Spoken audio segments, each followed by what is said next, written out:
Salut Alix, merci de m'accorder 5 minutes. Comment ça va à Barcelone dans cette période assez étrange?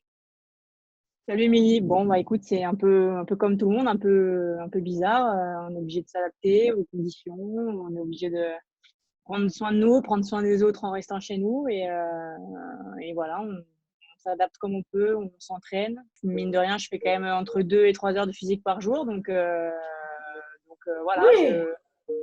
ouais, je suis bien les routines. J'en fais même peut-être un peu plus. J'essaye de faire une partie cardio, circuit, coordination dans le garage et continuer le plus possible la partie physique qui est ultra importante pour, pour quand on va reprendre, euh, être prêt à attaquer fort. Je sais que tu as la palme hein, parce que j'ai fait du joueur de tennis, j'ai fait du joueur de paddle, j'ai fait Théo pour le beach. Tu es la seule qui me dit 2 à 3 heures. Il y a forcément des jours un peu plus compliqués que d'autres, des jours où on est un peu moins motivé que d'autres, évidemment. Je sais que le temps joue beaucoup chez moi. Quand il fait beau, même si je suis en appartement, voilà, j'ai un peu plus envie de bouger, etc. Mais voilà, je sais que c'est important et surtout, je pense que j'en ai profondément besoin. J'ai besoin de finir ma journée en ayant l'impression d'avoir apporté quelque chose à cette journée. J'ai une question qui me turlupine. Tu as été 400 en tennis. Justement, qu'est-ce qui t'a fait basculer dans le paddle? Qu'est-ce qui t'a fait changer justement de pratique? Les deux, on dit souvent que les deux pratiques se ressemblent, que le paddle c'est plus simple. Moi j'ai joué au tennis, je joue un peu au paddle. Je trouve que c'est très compliqué et c'est hyper technique. Et Ouais. voilà, comment toi tu vois les choses et qu'est-ce qui t'a fait justement basculer au paddle? Alors moi, le changement, il s'est fait assez naturellement. En fait, j'ai arrêté le tennis en 2015 ou 2015, je crois. J'ai passé mon diplôme à la fédération, d'ailleurs, l'année d'après. J'ai eu mon diplôme. Et en fait, j'ai découvert le padel à peu près à ce moment-là, par des amis, et j'ai accroché tout de suite. C'est-à-dire que ça a été un coup de foudre.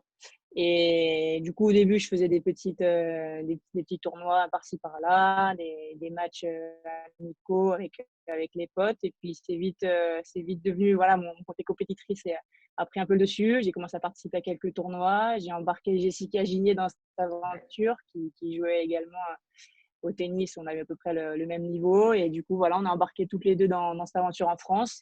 Et ensuite, vu qu'en France, ça se passait bien, je me suis dit, bon, bah, allez, pourquoi pas essayer de faire une carrière là-dedans. Et pour faire une carrière, pour l'instant, malheureusement, entre guillemets, il faut passer par l'Espagne, il faut aller s'entraîner avec les meilleurs entraîneurs, les meilleurs joueurs, etc., pour se donner une vraie chance de pouvoir réussir. Et pour l'instant, ça se passe bien. Donc voilà, j'espère que ça va continuer.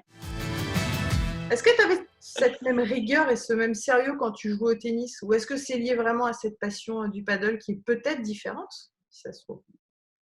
C'est une bonne question. Non, j'ai toujours été quelqu'un de rigoureux dans l'entraînement. Maintenant, c'est vrai que il y a peut-être une passion un peu plus grande pour ce que je vis actuellement parce que comment expliquer? Disons que c'est totalement mon projet. Voilà, j'ai pris la décision de trouver des sponsors pour partir en Espagne, de venir vivre cette aventure, d'apprendre une autre culture, d'apprendre une autre langue. C'est vraiment un choix que j'ai fait avant de partir. Et du coup, je pense que c'est un projet vraiment personnel et j'ai une passion pour ça incroyable. Et je pense que du coup, évidemment, ça aide à être encore plus rigoureux. Sans être indiscrète, quand tu dis là, tu n'es pas obligé de répondre, hein. C'est totalement mon projet, c'est le mien, comme si en tennis, c'était pas forcément le tien, ou pas? Disons qu'en tennis, le parcours fait que si on est dans les meilleurs quand on est jeune, ensuite on va à la ligue, ensuite on fait les interligues, on fait les tournois, on s'entraîne de plus en plus, etc.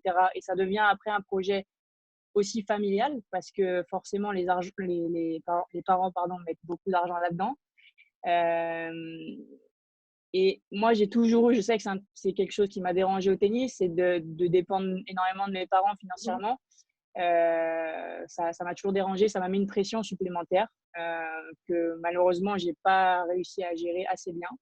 Et c'est aussi pour ça qu'aujourd'hui, je pense, ce qui m'arrive, et ça se passe bien parce que c'est totalement le projet.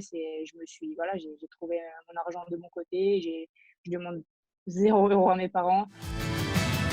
tes objectifs là en paddle, ton objectif à moyen terme, on va dire, et à long terme, le rêve, quelque chose que tu aimerais toucher, le Graal pour toi?